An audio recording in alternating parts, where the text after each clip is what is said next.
What is going on, guys? Panther here, bringing you our APA Wi-Fi Season 1 draft recap. So, let me give you a little bit of backstory first. Well, for those of you that don't know me, my name is Panther, Colin in real life. But about a year ago, me and my friend Miticus decided to start the APA. The APA is the American Pokemon Association.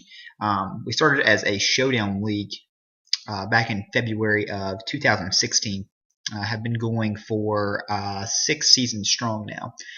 So about 3 months or so ago, we decided to branch out into the realm of Wi-Fi. We invited a select few individuals to our league, teams that you can see up on the screen right here, to join the league with uploads required. Me and Miticus were the founders of the APA. We do have another commissioner, that is Dan, Elite Four Dan. Yeah, we decided to bring the APA Wi-Fi to life. So what we have is our draft recap for Season 1 of the APA Wi-Fi.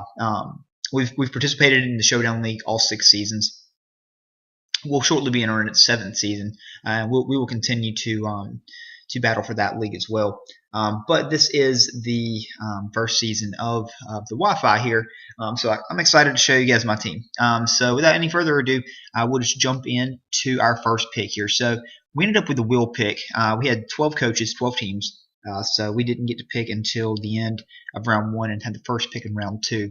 I really wanted Victini, but it was kind of a dream for it to fall that late to me.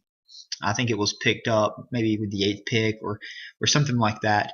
So I wanted something that I was comfortable with, something I'd used before. I wanted a huge offensive threat, something that was very versatile, ability to set stealth rocks, ability to remove hazards. So with our first pick, we decided to pick up Excadrill. So I was really excited about this first pick. It's a Pokemon that I'm really comfortable with. I used the baby version Drillbur in our championship season of the APA Season 1, and then I had Excadrill in another league as well. So I'm really comfortable with Excadrill. Has 2 amazing abilities in Sand Rush as well as Mold Breaker. Has a really good move pool. It's dual stabs, really hard to switch into. I get some okay coverage moves, but you know, Earthquake Spam is so good in this format, and coming off 135 base attack is no joke. Not a bad speed tier with 88 speed, but obviously it doubles in sand, so we could potentially be picking up a sand setter later in this draft. So with the second pick, I wanted to also dip into tier 1. A lot of the S tier mons, a lot of the biggest S tier mon threats went that I had even considered taking. So I wanted to go ahead and pick a round 1, another tier 1 mon before it dropped to the rest of these guys. Another Pokemon that I was really comfortable using, that I've used before. Also has the ability to remove hazards, and I wanted to kind of start on my cores here. So with the second pick, I picked up Latios. So Latios has a great move pool. Has a lot of coverage moves. It has setup with Dragon Dance and Calm Mind. It has obviously 130 base special attack with Draco Meteor, 110 base speed, so a really quick Pokemon. Has the ability to defog. Has reliable recovery and roost and recover. So this mon can do a lot of different things. So I was really excited to get Latios in the second pick. Again, it's another mon that I'm really comfortable with. Kind of partners well with Excadrill since they cover each other's weaknesses pretty good. Excadrill can check the fairies that Latios is weak to, and then Latios can check the fighting, fire, and ground types that Excadrill is weak to. So I felt like these mons partnered really well together. So I was really excited to go ahead and pick up Latios with the second pick. Obviously, it's a really hard Pokemon to switch into. Nothing really wants to switch into a Life Orb Draco Meteor. And even like Bulky Steel or Fairy types don't want to really switch into like a Psyshock or Psychic coming off of this thing. So, like I said, was really excited to get Latios with the second pick. So we had to wait quite a while for our next pick. A lot of the tier 2 mons were starting to get picked up. So I kind of knew who I wanted to take for tier 2, and I figured it would be there.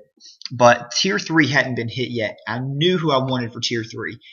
These were 2 Pokemon that I've never drafted before, but I've always used in-game, and I've always loved them.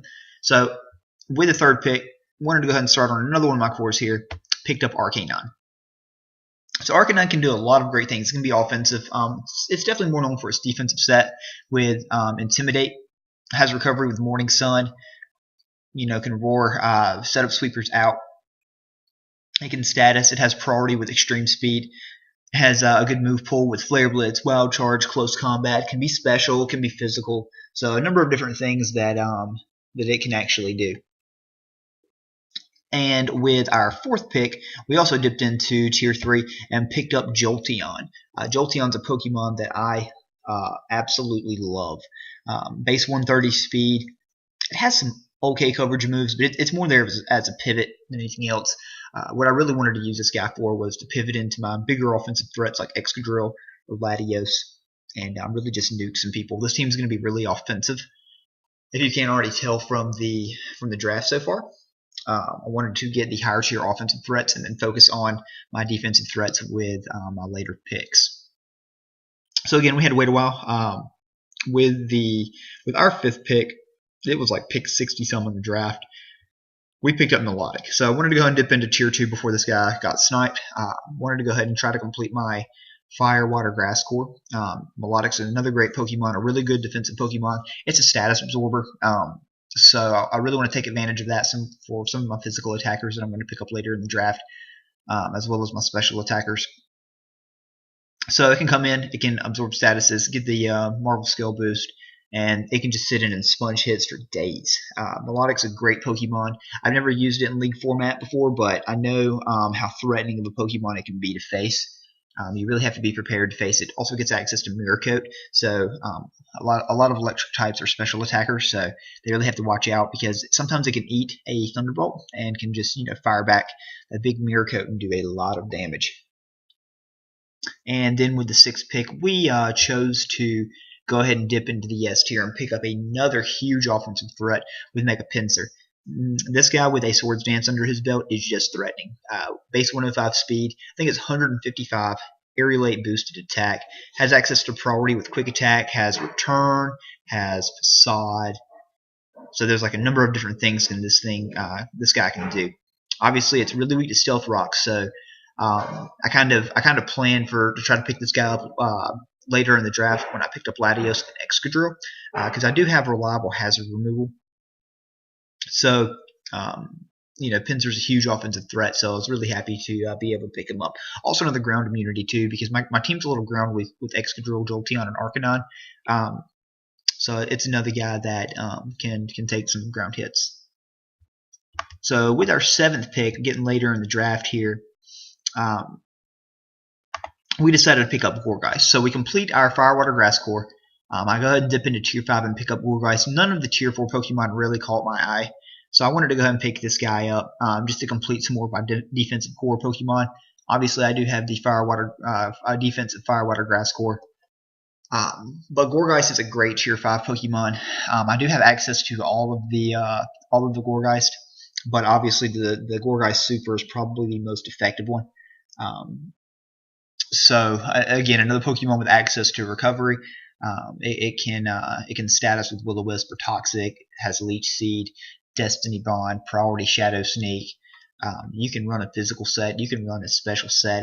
I don't think its special attack is that much, but it does have access to some cool coverage moves like Fire Blast, Flamethrower, Flame Charge. So Gourgeist is a cool mod. I've seen Mightykus use it pretty well throughout his APA seasons and Showdown too. Then with the eighth pick, we decided to pick up Miltank. So a great defensive Tier 5 core here. Miltank's a great mod. I wanted someone else that could set up Stealth Rocks. All we have is Excadrill right now. So I definitely wanted to take some pressure off Excadrill and not force him to carry Stealth Rocks every match. So really glad to pick up Miltank here. Has some great abilities with Sap Sipper, Thick Fat, and Scrappy as well. So it also has some cool coverage moves like the Elemental Punches. It has recovery like Milk Drink. It can set up with like Curse. So, and surprisingly, it's in a really good speed tier. It's 100 base speed for a wall, which is really good. It can spread status. It gets Thunder Wave. It gets Toxic, like everything else. It gets Toxic, but Miltank is a valuable tier 5 Pokemon, so I was glad to be able to pick up Miltank. So again, we're getting to our last wheel pick here. I wanted to go ahead and secure this next mon. I knew what I wanted from tier 4 entering this pick, and I wanted to go ahead and pick it up just to make sure nobody else was going to be a jerk and pick it up. You probably already know. We picked up Gigalith with our 9th pick. Obviously, Gigalith has gotten a huge buff this generation with Sandstring, being able to set up Sand. It's another Pokemon that can set up Stealth Rock, so it supports our team that way. But Sand plus Excadrill is incredibly threatening, doubling Excadrill's speed. But Gigalith's actually not all that bad of a Pokemon. It does get the Spadef boost with Sand now. I think it has like base 135 attack or base 125 or something like that. So it hits very hard. It gets some decent coverage moves with Earthquake and Superpower, rock coverage like Rock Blast, Stone Edge, and then Explosion as well. So it's a type of Pokemon that can come in there, set up the Sand, explode, and if Drill really does well and has the opportunity to sweep, then we can potentially pick up some huge sweeps with Drill. So Gigalith was definitely important for this team to partner with Excadrill just to have a Sand setter. So with the 10th pick, we decided to pick up Gengar. We had to pick up a tier 2 Pokemon. I already knew who I wanted to take for my tier. My last pick. My last pick will be a tier 4 Pokemon, but I wanted a more offensive Ghost type, and also needed another Fairy Killer. I felt like Gengar provided me with some more speed, and I think Gengar is a really valuable pick for where we were at in the draft as well. It was still on the board. It's a great tier 2 Pokemon. It was previously tier 1, just because it did lose the ground immunity though, which at this point I feel like we handle ground types pretty well with Gourgeist and Latios, Melodic, and Mega Pinsir. I feel like we can switch into ground types. If the other team does have a threatening ground type, I can just bring Gourgeist and to help sponge those Earthquakes. So I was really excited to get Gengar this late in the draft. It can run a variety of different sets. Has some awesome coverage moves, and we could potentially make this mon our Z-move user as well, because we do get 2 here in the APA. So stay tuned after the draft to find out who our Z-move, our Z-Crystal holders are going to be. So with the last pick in the draft, I'm missing a fighting type and I'm missing a dark type. So I had to choose at this point between 2 really great Pokemon. Either Pangoro or Scrafty. I decided to pick up Scrafty. I have Pangoro in another league, so I wanted to give Scrafty a try. It has really good abilities with Intimidate, Shed Skin, and Moxie. Access to Dragon Dance, access to Bulk Up. Huge powerful stab moves like High Jump Kick and Knock Off. It does get coverage moves like the Elemental Punches. But this guy can be a threatening sweeper because, if I run Shed Skin, you can't status it. If I run Moxie and get a couple Dragon Dance boost up, pick up a kill, you better watch out because Scrafty can definitely sweep. I've seen, this is again another Pokemon I've seen Mightykus use really effectively in the APA, is this guy right here. So I felt like it's a really good value pick this late in the draft. Which is really how I like to draft. With my first couple picks, I like to pick mons that I want to build my team around, and then I really like to draft for value. And I really do think we got some really valuable Pokemon with some good picks. I was really happy to pick up Gourgeist and Miltank both. I really think those are great Pokemon if used the right way. That definitely could potentially deserve a higher tier, but was really excited to get those guys. So we did get to select 2 Z-Crystal users. We did select Latios and Gengar for the coverage moves just that they have. So hopefully one of those guys can help us break some walls with that. So be sure to let us know what you think of the team in the comment section down below. Thanks again for watching, guys, and really excited for our Week 1 battle. That battle will be Commissioner versus Commissioner, me versus Mightykus in Week 1, so stay tuned for that battle video to go up. Thanks again for watching, guys. Until next time, peace.